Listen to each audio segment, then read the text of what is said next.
running down there.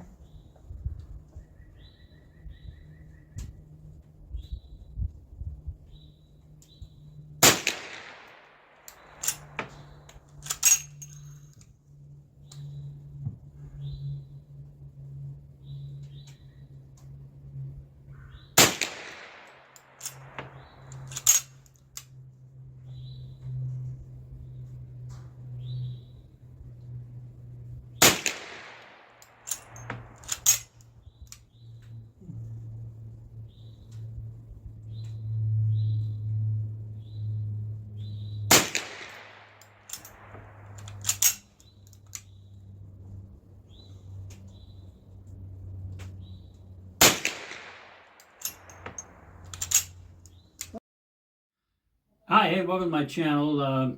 What you just seen me shooting was this Model 1873 Winchester. This rifle was made in 1889, and it is in caliber 32-20.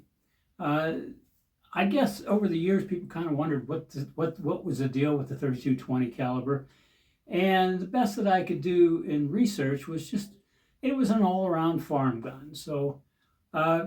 Anything from critters to nuisance animals to even small deer.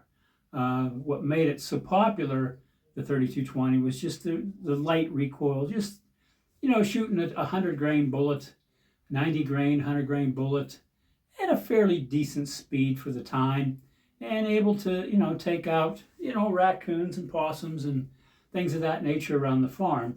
They were actually quite popular and very accurate for the time. What I want to talk to a little bit today is just about reloading for the 32-20. Now,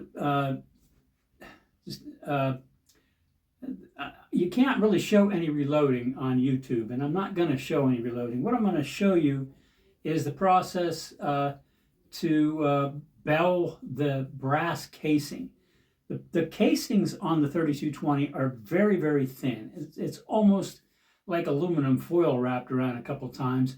And a lot of guys that try to reload this caliber end up ruining brass. And since the brass is quite expensive, hard to get, even loaded rounds for the 32-20 are hard to get.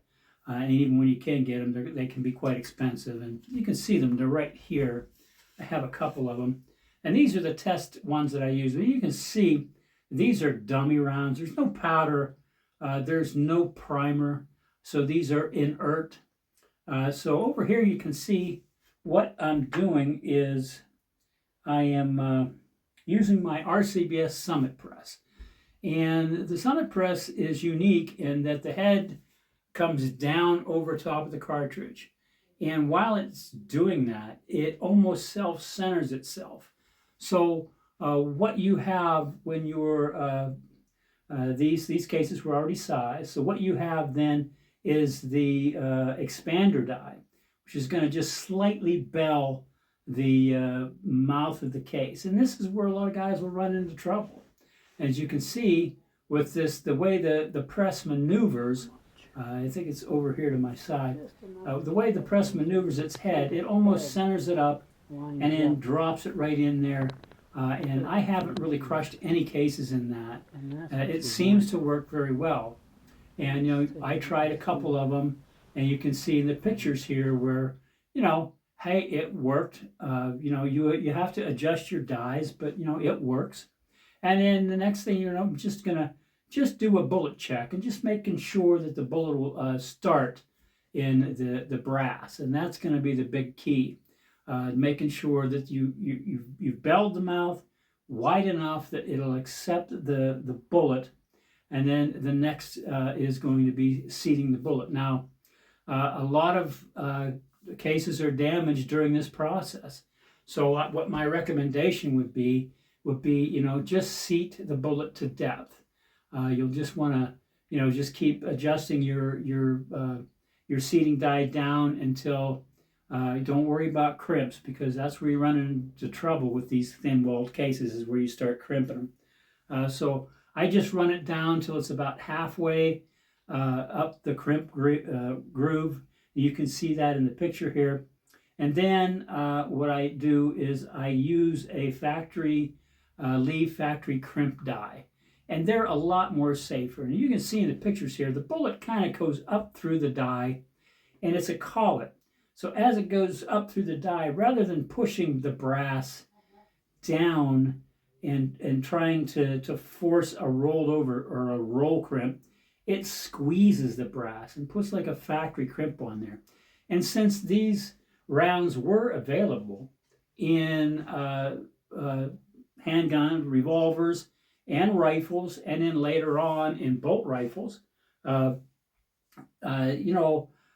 good crimp would have been necessary for a revolver shooting and shooting in a tube magazine like the 1873. Now, you could see that maybe a little work, maybe not, but out at 50 yards, we were able to hold the thing at a couple inches. I mean, these rifles are very, very accurate, but it's really all dependent on the barrel. This rifle doesn't have, it has a black or a dark, what they call a dark bore, so it doesn't have what you would call a pristine rifled barrel, and that's going to cause you a few issues in the accuracy, but overall you can see that the rifle still shoots pretty good for, for a kind of a dark bore. Now, I had every intention in the next year or so of sending this rifle off and having it relined. I'd like to shoot the rifle, and there was some chamber issues that I thought the rifle might have, and it's just it's way over 120 years old, so it's 1890, so you're looking at 136 years old, this rifle. So just cleaning them is probably does the most damage to these rifles, or letting them sit with black powder in them. But when this rifle come out, they were pretty much not loading, and in the 1890s they stopped using the black powder cartridges and started switching rapidly into the smokeless powder era. And so a lot of these rifles were spared the horrendous barrels like you would get with the 4440. I do have an 1873 in that caliber. The barrel's not horrible in it. It still groups, but it's fussy. You got to really takes your time loading it, making sure that the bullet diameters, everything will work in it. So that's my video today.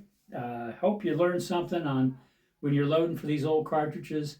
Just the the caution you need to take for these real thin brass mouths on these things. So that's my video. I appreciate you watching, and I'll see you all next week. You guys have a great day.